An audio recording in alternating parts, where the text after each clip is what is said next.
All of his co-workers were gone. What could it mean? Stanley decided to go to the meeting room. Perhaps he had simply missed a memo.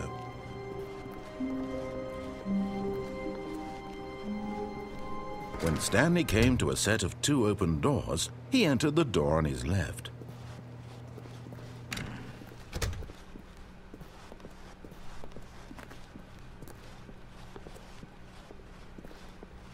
Yet there was not a single person here either. Feeling a wave of disbelief, Stanley decided to go up to his boss's office, hoping he might find. Coming to a staircase, Stanley walked upstairs to his boss's office.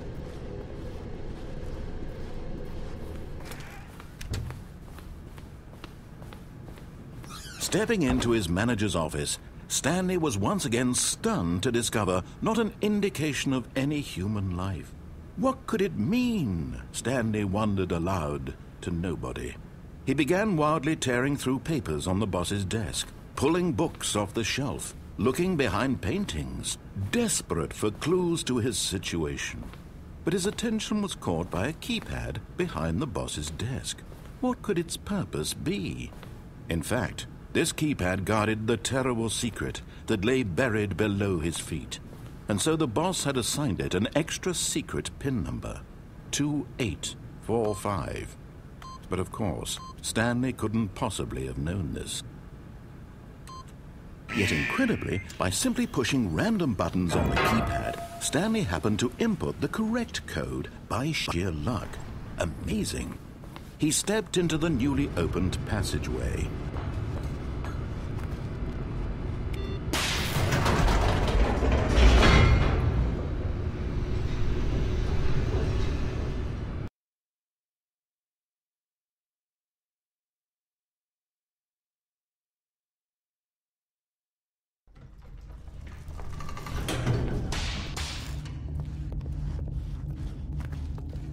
Stanley walked straight ahead through the large door that read Mind Control Facility.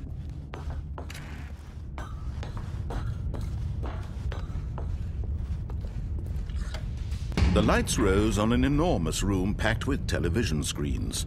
What horrible secret did this place hold? Stanley thought to himself. Did he have the strength to find out?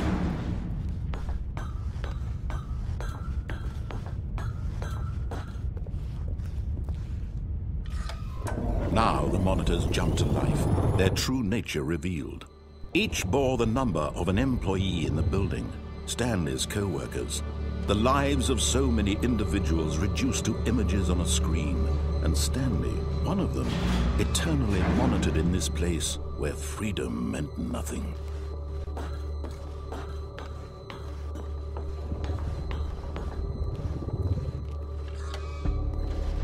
This mind control facility, it was too horrible to believe. It couldn't be true. Had Stanley really been under someone's control all this time? Was this the only reason he was happy with his boring job? That his emotions had been manipulated to accept it blindly? No, he refused to believe it. He couldn't accept it. His own life in someone else's control? Never! It was unthinkable. Wasn't it? Was it even possible? Had he truly spent his entire life utterly blind to the world? But here was the proof, the heart of the operation. Controls labeled with emotions, happy or sad or content. Walking, eating, working, all of it monitored and commanded from this very place. And as the cold reality of his past began to sink in, Stanley decided that this machinery would never again exert its terrible power over another human life. For he would dismantle the controls once and for all. Oh, Stanley, you didn't just activate the controls, did you? After they kept you enslaved all these years, you go and you try to take control of the machine for yourself. Is that what you wanted? Control? Oh, Stanley, I applaud your effort, I really do. But you need to understand, there's only so much that machine can do. You were supposed to let it go, turn the controls off, and leave. If you want to throw my story off track, you're going to have to do much better than that. I'm afraid you don't have nearly the power you think you do. For example, and I believe you'll find this pertinent, Stanley suddenly realized he had just initiated the network's emergency detonation system. In the event that this machine is activated without proper DNA identification, nuclear detonators are said to explode, eliminating the entire complex. How long until detonation then? Let's say 2 minutes. Now this is making things a little more fun, isn't it, Stanley? It's your time to shine. You are the star. It's your story now. Shape it to your heart's desires. Oh, this is much better than what I had in mind. What a shame we have so little time left to enjoy it. Mere moments until the bomb goes off. But what precious moments each one of them is. More time to talk about you, about me, where we're going, what all this means. I barely know where to start. What's that? You'd like to know where your co-workers are? A moment of solace before you're obliterated? All right, I'm in a good mood. You're going to die anyway. I'll tell you exactly what happened to them. I erased them. I turned off the machine. I set you free. Of course, that was merely in this instance of the story. Sometimes when I tell it, I simply let you sit there in your office forever, pushing buttons endlessly and then dying alone.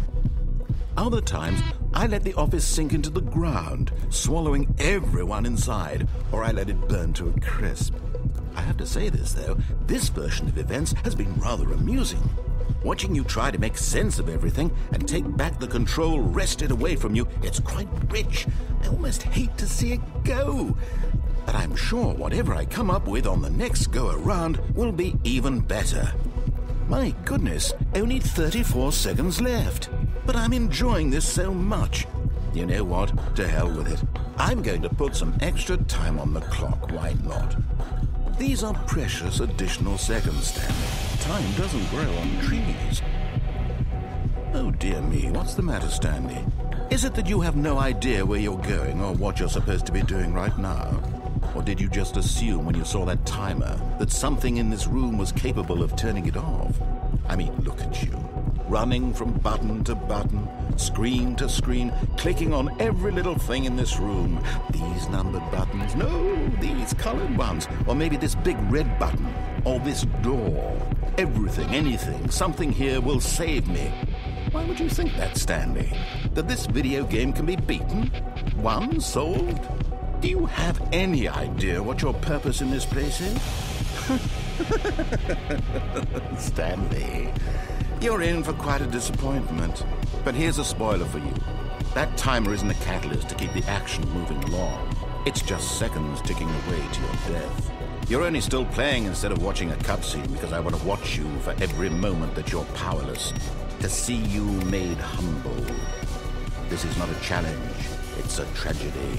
You wanted to control this world, that's fine. But I'm going to destroy it first, so you can't. Take a look at the clock, Stanley. That's 30 seconds you have left to struggle. 30 seconds until a big boom and then nothing. No ending here, just you being blown to pieces. Will you cling desperately to your frail life, or will you let it go peacefully? Another choice. Make it count. Or don't. It's all the same to me, all a part of the joke. And believe me, I will be laughing at every second of your inevitable life from the moment we fade in until the moment I say, happily ever after.